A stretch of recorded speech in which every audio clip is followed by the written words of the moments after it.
It's time for the Your Personal Bank Show with Ferenc Toth. In an era of chaos, confusion, and craziness, Ferenc is a voice for common sense. As a financial literacy educator, speaker, and entrepreneur, Ferenc cuts through the noise to help us understand how current events affect our money, economy, and our freedom. Now, here's Ferenc Toth. Welcome to the Your Personal Bank Show. This is Ferenc. If you want to reach me, you can do so at yourpersonalbank.com. Yes, you will reach me. It's yourpersonalbank.com. I've been discussing tariff policy for the last several weeks on this show. I'm going to continue to do so because that's the question financially that's on everyone's mind. The one thing I can promise is continued uncertainty and volatility, because we're doing a major transition of economic policy, tariff policy, the likes of which we have not seen in history of our country. Our country has done trade deals in the past. Typically, it's with one or two or few countries at a time, but never have we tried to renegotiate trade deals with literally every country in the world at the same time. Whether you like Trump or not, one thing you cannot deny is he likes to go big, and this is really, really big. One of the biggest deals in the history of mankind. The encouraging part about what is happening so far is most countries are coming to the table wanting to do deals to work with the U.S. Most of these deals are far better than what we had before. In the vast majority of cases, the U.S. tariffed the other countries' imports to us at little or no rates, while the other countries tariffed our imports to them at much, much higher rates. So generally speaking, with most countries of the world, the deals that we will be able to obtain as a result will be far more favorable and far more fair trade than anything we've seen for decades. This will open opportunities for companies, U.S. companies, to get into markets, sell their products that have been effectively or legally, in some cases, absolutely closed to them. So it should expand some markets that have not been available previously. That will help U.S. companies tremendously. Also, there's some benefits to some foreign countries. For example, there are several companies that build automobiles in the United States, foreign automobile makers, that have factories in the U.S., but in most cases, due to the previous tariff situation, their factories were operating at less than maximum capacity, oftentimes far less. Those companies that have the manufacturing footprint already in the United States are ecstatic. They're quickly ramping up their manufacturing capacity to maximize it to avoid the tariffs that are coming. Other companies that do not have a footprint, a manufacturing footprint in the United States, are in a far less favorable situation. They are going to be forced to either pay the tariffs or find a way to manufacture in the United States. And when you're talking about manufacturing many items like automobiles, for example, that can take years to find or outfit or even build a factory to build those. So they're in a far less favorable position, and they're going to have to adjust. Now, I was talking with a potential client earlier today, and this is a common discussion I've been having recently. And one of the concerns he had is, well, many small businesses are going to be affected negatively as a result of this. And the answer is yes, of course they are. If a company was producing products cheaply in China, that situation likely has already changed. They're going to be faced with several decisions. One, do they bring manufacturing to the United States? Do they go to a different country? India, Vietnam, for example, are a couple good examples of low labor costs that are alternatives to China, and frankly, probably far more favorable from a political standpoint in terms of being allies, or at least more favorable on more favorable terms with the United States. But as I pointed out to this gentleman, I'm an entrepreneur, have been for over 30 years. I've been in the financial industry now. This is my 25th year. I've owned the current company, Your Personal Bank, for the past 21 years. And the joke around our company is we're now Your Personal Bank 3.0. We're in the third iteration over the past 21 years. What I do today in terms of how we communicate, market, deal with clients is vastly different than what we did 20 years ago. It's not even recognizable. We're a completely different company today than we were then. And we've gone through 3 iterations in 21 years. For example, the 08-09 Great Recession impacted our financial agency significantly. When the stock markets and real estate markets both crashed, most people froze, waited to see what would happen. We went through a several month period of time where we literally did no new business because everyone was waiting to see what would happen. Our gross revenues were impacted significantly. As a small business, this was no secret. To our employees, to our sales staff, it was abundantly obvious to everyone. Nearly everyone working in our company was concerned about the future of the company and their jobs. I had 15 W-2 employees and 20 sales staff working for me at that time. We had 45 people on the payroll. As a result of the Great Recession, we were forced to cut our sales staff in half. We kept the top half producers, obviously reduced the bottom half, because even salespeople, there's a cost to maintain, train, and keep sales staff on board of a company. Our W-2 employees were affected also. This was not easy, but I remember a day where I brought in 8 of our W-2 employees, and I told them, I'm not going to leave you in suspense. You still have a job if you want it. That's the good news. The bad news is you're taking a 10% across the board pay cut effective immediately. I was asked how long, and at that point I had no good answer. It was to be determined. I also pointed out that the good news was they still had the job if they wanted it. If they had a problem with the pay cut, the next group of 7 that was coming in did not have a job any longer. So I wanted them to let me know immediately if there was a problem, because I was quite certain any one of those other 7 folks would have been happily taking their position. And one of my managers spoke up and stated, we appreciate your honesty and your transparency, and I'm just thankful I still have a job. And that was the general consensus in the room.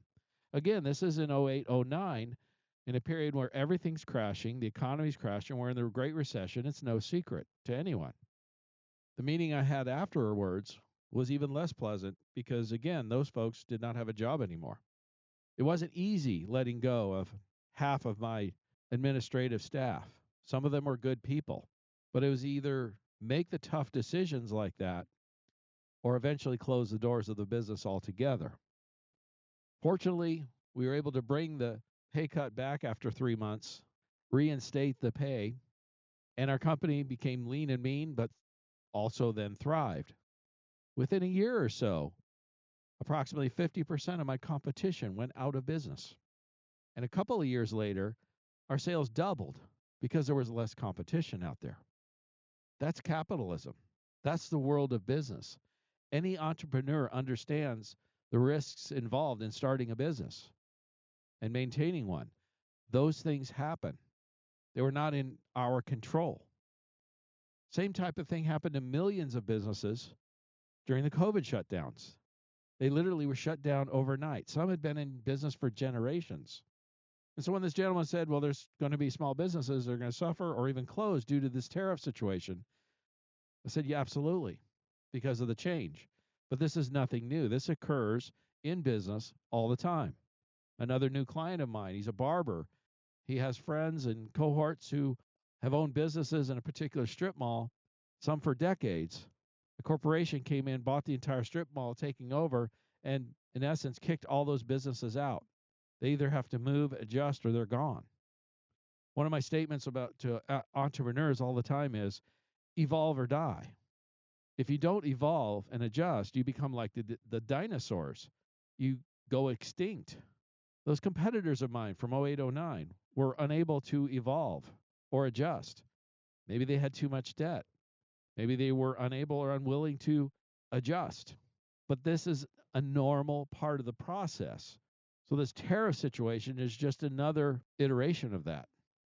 No one truly knows what's going to happen with this tariff situation. Never in the history of our country has anything like this been attempted. Renegotiating economic trade policies with every country in the world at the same time. But what I can guarantee you is some change, volatility, uncertainty. Wall Street hates uncertainty. That's why we're seeing wild swings in the stock market, sometimes even on a daily basis. And until the dust settles and this all gets cleared, we're likely to see more of this. My main concern, though, is China. China is the one country that's not negotiating with the United States and is actually fighting back. A decoupling or a financial divorce with China is coming. How messy is this divorce going to be? It could be amicable, or it could get really messy like any divorce we know. And that's the uncertainty and the concern that I have economically speaking. I'm going to discuss this more in the next segment. But I'm going to encourage you in the meantime, protect yourself, guarantee the downside, reduce your market risk. Your personal bank and annuities are great tools to accomplish that. This is the golden age of fixed assets. We're seeing the best numbers and returns we've ever seen on these products in over 40 years. If you want more information on that, contact me at yourpersonalbank.com. Stay tuned in the next segment because I'm going to discuss more about this coming U.S.-China financial divorce. Stay tuned for more common sense from Ference. For more information, contact Ference at 866-268-4422 or yourpersonalbank.com. That's 866-268-4422.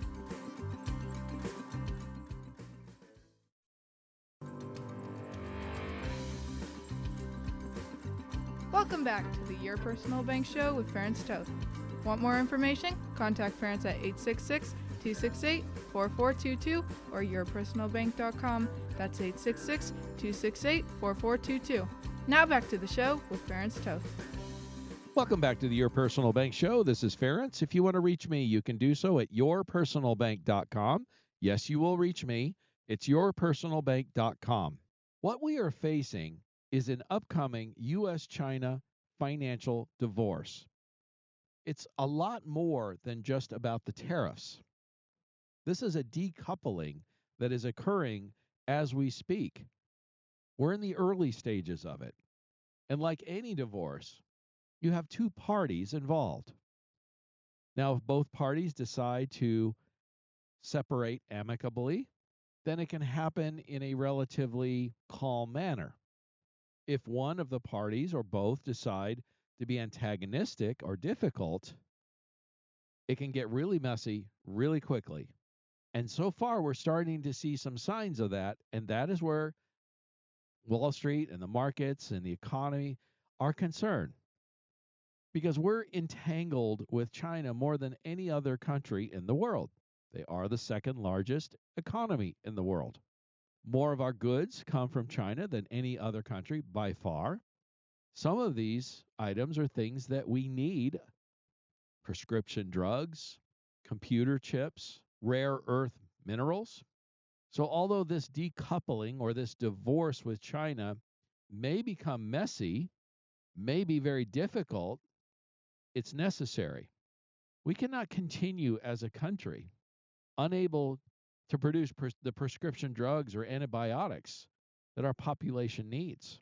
It's unacceptable for us to continue as a country not being able to produce the computer chips we need from everything from fighter jets to our vehicles.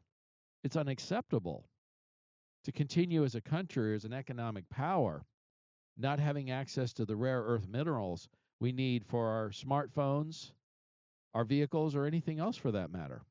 You see, recently, when Trump put on the reciprocal tariffs, there was a purpose behind it. In that purpose, he stated very clearly, do not reciprocate. No country reciprocated except for China. What that demonstrated to the Trump administration and to the world, who wanted to really work with the United States and who did not. Because of that fact, Trump recently placed a 90-day pause on the reciprocal tariffs, and they are actively negotiating new trade deals with these 90 plus countries, which is nearly every country in the world that we have trade with. The one exception, of course, is China, where he raised tariffs to an effective rate of 125%. This is very significant. First of all, tariffs impact China far more than the United States. China exports to the U.S. about 5 times as much goods as the U.S. exports to China. So any tariff is going to impact China about 5 times more than the United States. But again, it's not just about the tariffs. This is a financial decoupling between the United States and China. Understanding this is key and is necessary. A lot of people are concerned, a lot of people are worried, and there's a lot of uncertainty. And the uncertainty at this point is primarily coming from China. They've raised tariffs, but they've also recently stopped rare earth mineral exports to the United States. These are vital, these are needed for our aerospace and military industry, our vehicles, smartphones, etc. This is vital for the United States. Demonstrates the very problem that we're dealing with. If we need rare earth minerals and China is able to cut off the supply, who's the slave and who's the master in this relationship? Clearly, right now, it's China. You cannot continue as a world economic power, yet be vulnerable to vital items that you need. You see, this is about economic power and control. The fundamental rules of global commerce are changing as we speak. We're seeing dramatic changes we've not seen for decades, and the markets are reacting as a result. Supply chains are changing. Cost pressures are happening across multiple industries. In some respects, this is much like the Cold War between the United States and Russia. That was a military standoff. Ultimately, the United States won the Cold War by outspending Russia. They tried to keep up for a while, but their economy was not of the size or magnitude of the United States, and they were unable to keep up and eventually collapsed. It took a number of years to accomplish that. This, in a similar manner, is a Cold War with China, an economic Cold War. We're going to see increased scrutiny between U.S. and Chinese entities, financial transactions, dollar-denominated activities could be curtailed, particularly with China.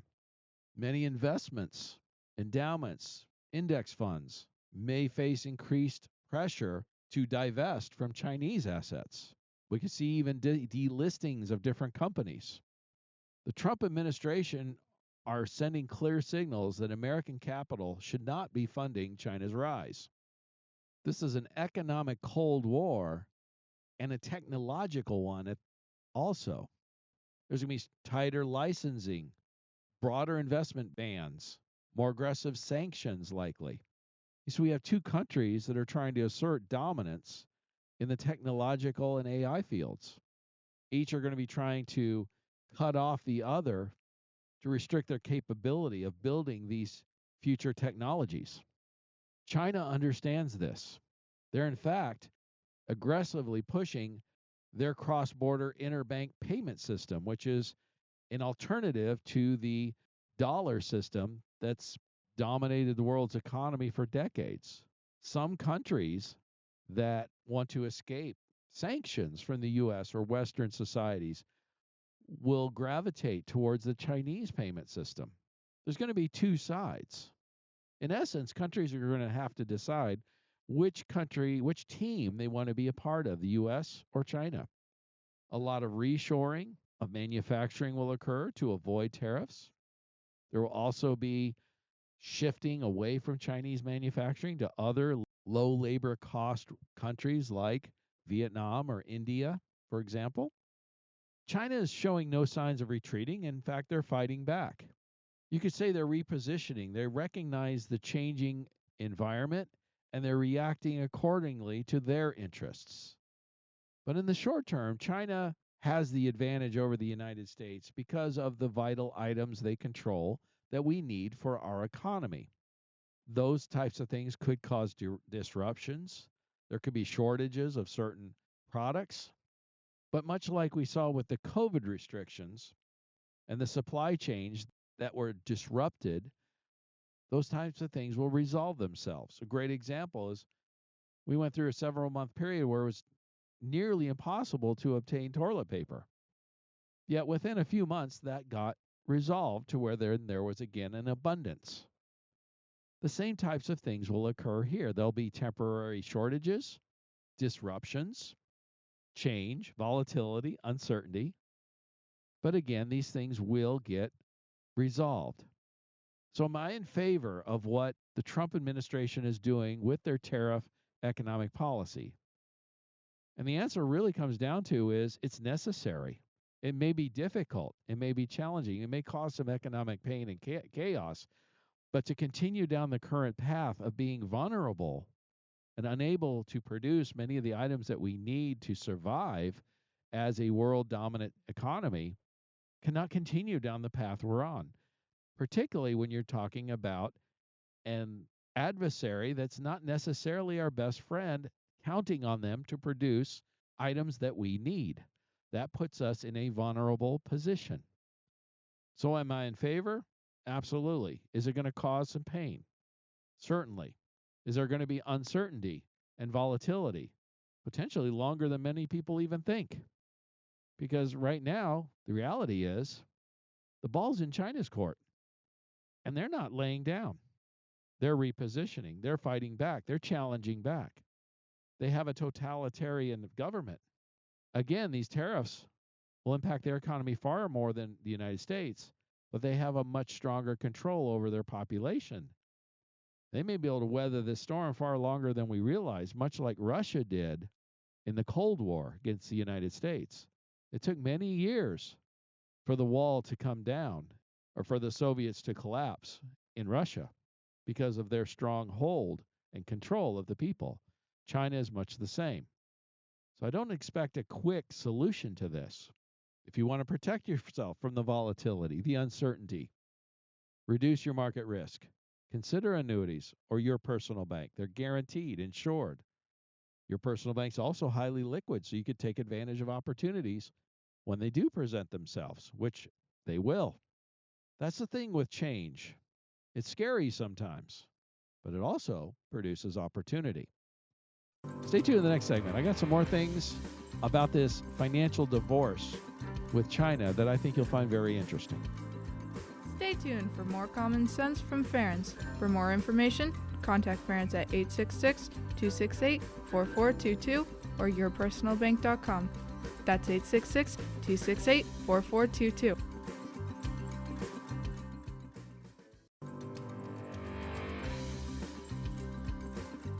Welcome back to the Your Personal Bank Show with Ference Toth. Want more information? Contact Ference at 866-268-4422 or yourpersonalbank.com. That's 866-268-4422. Now back to the show with Ference Toth. Welcome back to the Your Personal Bank Show. This is Ference. If you want to reach me, you can do so at yourpersonalbank.com. Yes, you will reach me. It's yourpersonalbank.com. So a few more thoughts about this U.S.-China financial divorce, decoupling, if you will. It could get messy. And so far, the signs are it's likely to become messier than for a while before it gets settled.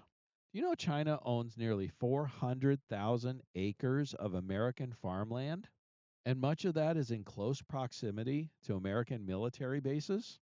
Do you have any idea how much Chinese farmland is owned by the U.S.? The answer would be zero.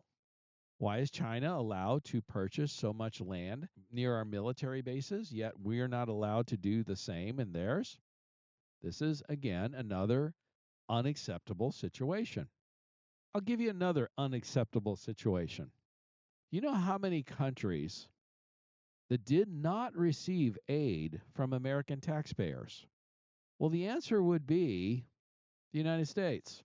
The U.S. has been paying money out to nearly everyone in terms of aid, yet no country sends aid to the United States. Unacceptable. And I like this point, a recent CNBC article. America's vibration never ended and now is deepening across income levels. A lot of Americans are starting to feel financial insecurity.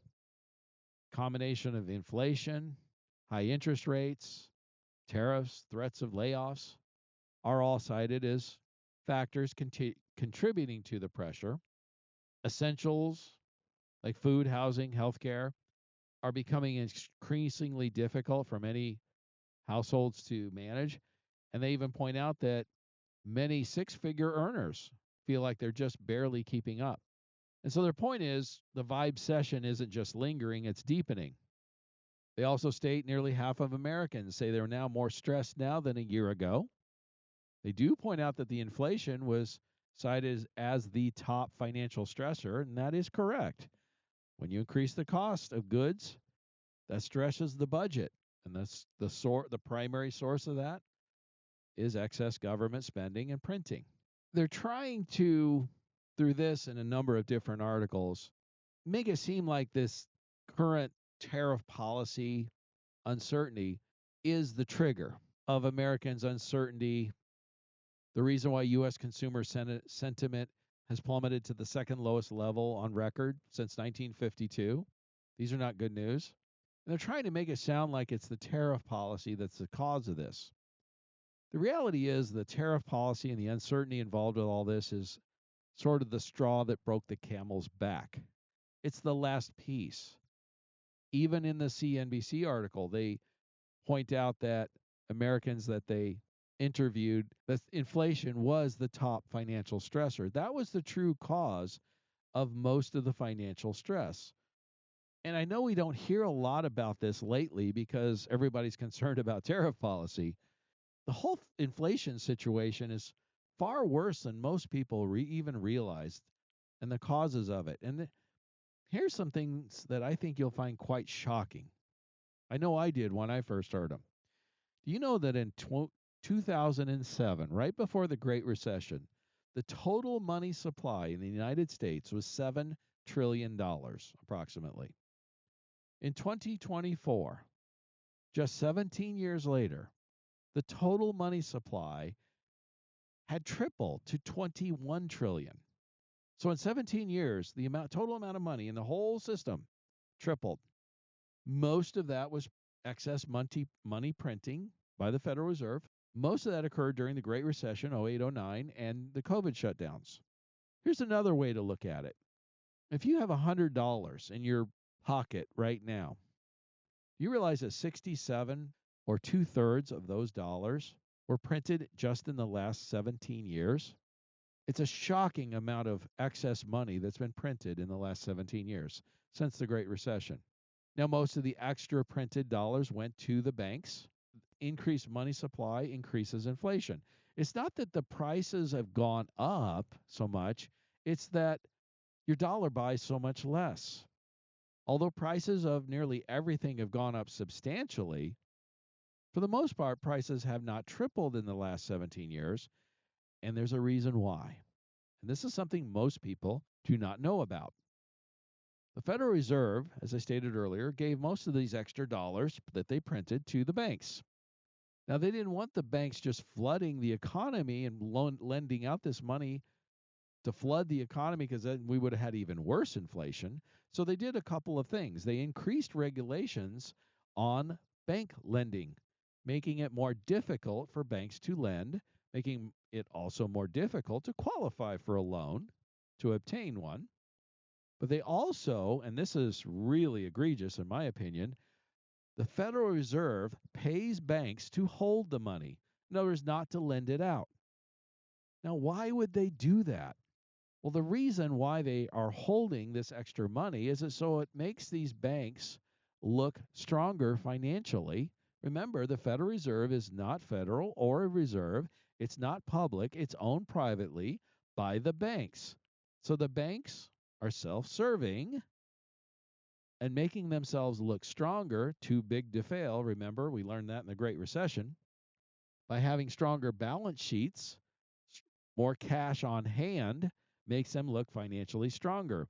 This more cash on hand, though, much of it was just printed dollars given to them from the Federal Reserve just printed out of thin air, which of course causes more inflation. All the rest of us get to pay more to make the bank balance sheets look better. If people really understood this, they would be enraged. But it gets worse. Again, the Federal Reserve pays banks to hold the money. They're paying banks about $200 billion a year to hold money not to lend that they printed. Think about that a minute. They printed this extra money, then told the banks not to lend it, and we're going to pay you not to lend it. But we just want you to hold it so your books look better. Now, the Fed, with some of the money, purchased bonds with the extra money they printed. Of course, they earn interest from those bonds. And historically, the Federal Reserve makes a profit on interest because they own a lot of bonds. And in most years, the Fed would put interest that they earned back into the U.S. Treasury. So it was a net positive.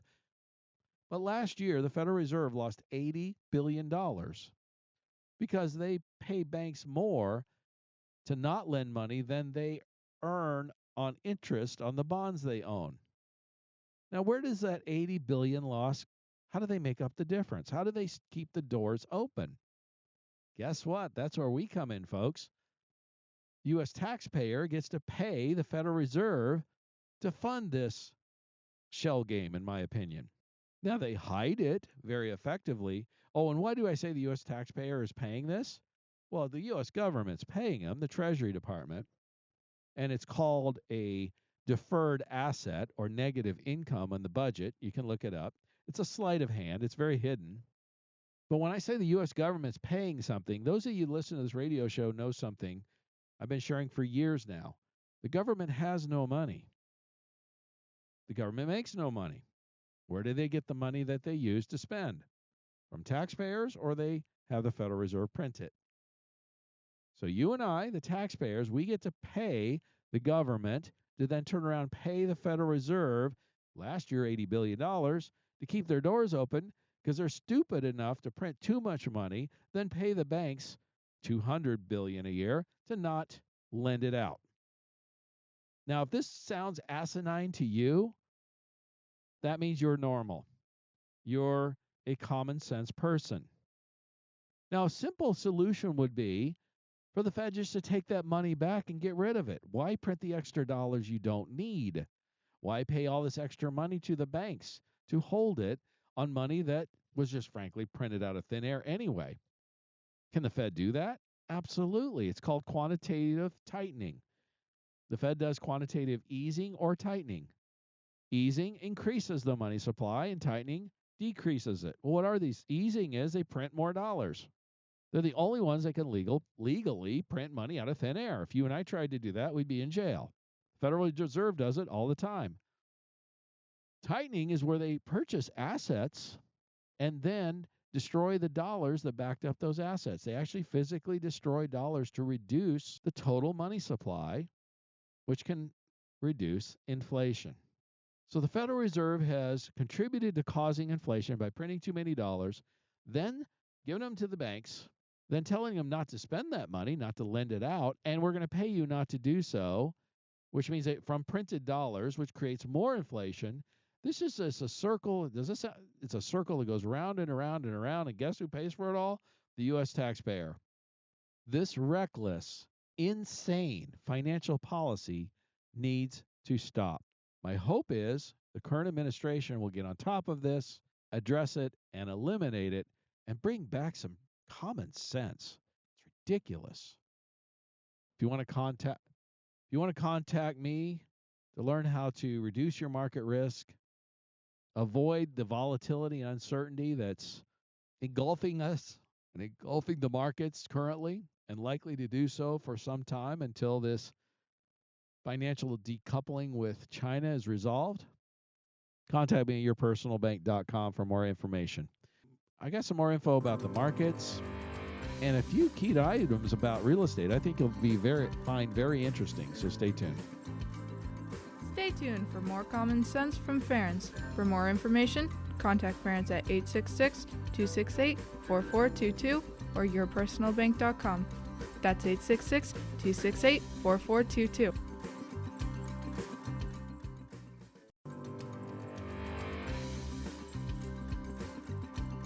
back to the Your Personal Bank Show with Ference Toth. Want more information? Contact Ference at 866-268-4422 or yourpersonalbank.com. That's 866-268-4422. Now back to the show with Ference Toth. Welcome back to the Your Personal Bank Show. This is Ference. If you want to reach me, you can do so at yourpersonalbank.com. Yes, you will reach me. It's yourpersonalbank.com. Now, here's something you don't see very often.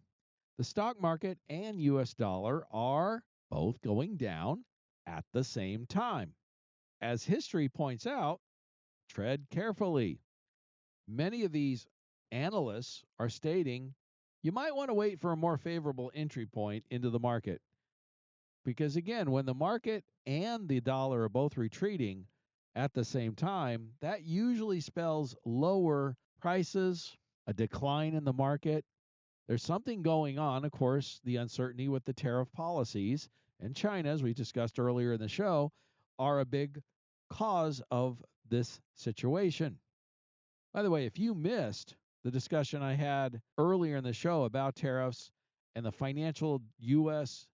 and the U.S.-China financial divorce that's occurring as we speak and the causes and likely results, I'm going to encourage you to go to yourpersonalbank.com. You can listen to this or any of the previously recorded shows. You can download our free app or go to the website. I think you'll find it quite interesting if you missed it. This reduction or retreat of the market and the dollar causing a lot of concern in Wall Street. Fund managers, for example, have never turned so pessimistic this quickly on U.S. stocks, according to a recent survey. Fund managers are now stating that we're at a 50-50% chance of a hard landing in terms of a recession. Hedge funds are dumping stocks, ironically, just as many of the retail investors are jumping in. They've gotten so used to buying the dip that many retail investors are jumping in, while Wall Street, the professionals, are moving to the sidelines. Again, primarily because Wall Street hates uncertainty. Although Wall Street isn't always right, the majority of the time they are. It's sort of like betting against the house when you go to Vegas. Occasionally you do win, but when you go against the big bank trading desks, Goldman Sachs, JP Morgan, etc., Morgan Stanley, more often than not, you're going to lose that bet. So it might be a good time to exercise caution, and as they point out, wait for a better entry point. The markets, according to Wall Street, their belief is likely to go lower. Now, I saw an article here recently that I was absolutely dumbfounded by the response. This was a MarketWatch article that this investor was asking for some advice. And she stated that she begged her advisor to sell amongst the market turmoil, and he dragged his feet, and she lost. She was asking if she had any recourse. She also went on and stated she was 68 years old and will be retiring soon. She called again, begged him to get out, and he finally did close her accounts, and she was able to get out of the market. But at this point, she's very frustrated because if he had listened to her sooner, she could have avoided some losses. The question she asked was not uncommon. That's not what surprised me. It was the answer. So the response was, today you rue the day you delayed selling. Tomorrow you may rue the day you asked him to do so. He went on to say, you only lose when you sell. It's a bad idea to time the market, etc. We hear that all the time. Asking your advisor to sell when there's a dip, even a scary one. He goes on to say it'll recover eventually. He even stated, sometimes it takes patience and even nerves of steel, but the long-term trajectory points up. This was the most tone-deaf answer I think I've ever seen on an advice column, and this was in MarketWatch of all places. He didn't address any issue about her concerns, her age being 68, nearing retirement, her obvious concern and fears, anxiousness. As she stated, she begged her advisor to get her out of the market. Clearly, this is a person that their risk tolerance did not justify the position they were in. Also, being 68, nearing retirement, typically calls for a more conservative approach, reducing your risk. You have less time to make up for losses. Oftentimes, losses can last for a decade or longer. Many of us remember the lost decade from the dot-com bust. Also famously after the Great Recession, it took 7 years for the S&P to return back to levels prior to the Great Recession. When you're younger, you have more time to wait it out. As you get older and near retirement, your time horizons are shorter. Reducing market risk is just basic financial literacy. A common rule of thumb from the financial literacy world is you take your age, and that's the percentage of your assets that should be safe or guaranteed. So if you're 50, 50% are recommended to be safe, guaranteed. And this becomes more true as you near retirement or in retirement. Now, I understand many people don't always follow that mantra, but that's been around for over 100 years and has stood the test of time. There's also risk tolerance. Some people are more able or willing to, as he stated, having nerves of steel, willing to emotionally handle the roller coaster of the ups and downs. Many others are not emotionally equipped nor desire to live their life that way, where they're at far more risk than their risk tolerance allows. This broker that this person was working with did not listen initially, and the response was, again, the most tone-deaf response I think I've ever heard. He basically said, you know what? You need nerves of steel, and he was acting like this person was a 30-year-old, not somebody who was 68. So when somebody asks me, what they should do and all, the answer is always, it depends. It depends on many factors. Your age, your risk tolerance, your goals. How do you want to live your life? I'm a financial guy. Guess what? There's a lot more to life than money. If it stresses you out, the ups and downs and the gyrations of the market, you probably shouldn't have a whole lot of your money there. Because why live life that way? Granted, you may not over time grow as much as someone else who is more able to handle that risk tolerance. But what's more important, your emotions, your sanity, or your balance in your portfolio? It's not always about money. It's about peace of mind.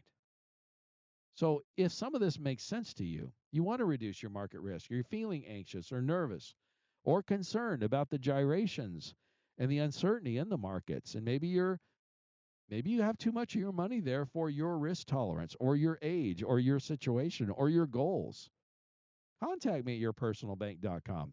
I say this all the time. If you're looking for the next NVIDIA, I'm not your guy. But if you're looking for safe, guaranteed returns, consistent income, reduce your taxes, liquidity, I am your guy. If you're looking for more peace of mind, you want to set it and forget it and live your life, I'm probably the guy you should be talking to. You have to determine what's important for you. And unlike this gentleman who responded and was completely tone deaf, I'll actually listen to you and do my best to determine what's a best fit for you, not just feed you some mantra about you need to have nerves of steel. That's ridiculous. I'm sorry. Here's a quick thought on real estate, as I promised. Housing market affordability is so stretched that home turnover now hits a 40-year low. It turns out about 4 million homes were sold in 2024, which is the lowest level since 1995. But what makes this more astounding is we have 76 million more people in the United States and 33 million more homes than we did in 1995. So when you adjust this to population size, this is one of the lowest levels of home sales we have seen actually since 1980, when we had 20% mortgages. This is historic, what's going on with the housing market. But there's some signs of life for some home availability. There's a lot of shadow inventory of vacant homes that are showing up, particularly in markets like Texas. It turns out that there were a number of people, it's called the shadow inventory. People were buying homes and in many cases didn't put their old home on the market, even often left it vacant to ride the price spikes all the way up. Those days have changed. So many of these vacant homes that people were, in essence, investment homes, some of them they didn't even rent out or anything, just left them vacant. They were just looking for the appreciation, are now realizing that's not a good place to invest their money now for appreciation, are now putting those homes up for sale. We're starting to see more availability in places like Texas and Florida and some other places than we've seen in many, many years. That's encouraging going forward. Hopefully, we'll see some more of this.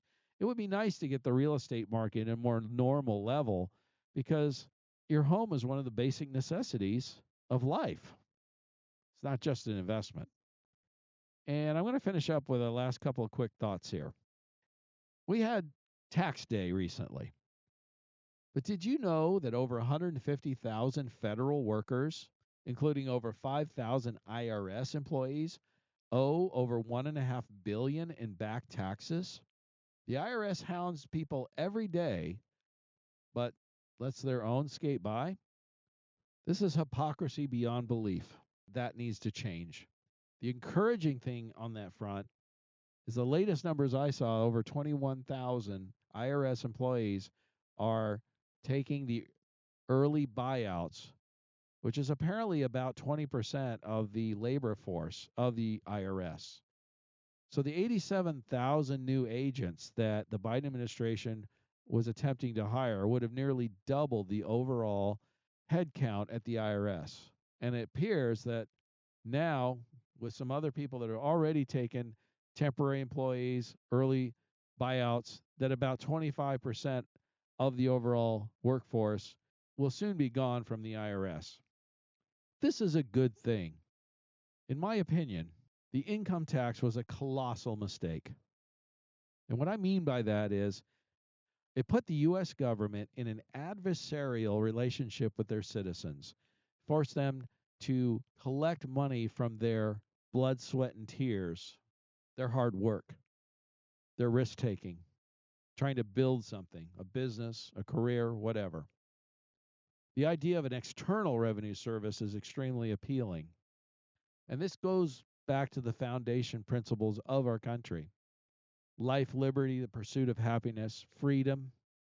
Government's basic responsibility is to protect its citizens, not to chase them and hound them and pursue them for some money that they might have earned because they sold something or put their blood, sweat, and tears into a business or career. That's adversarial, that's negative, that's destructive.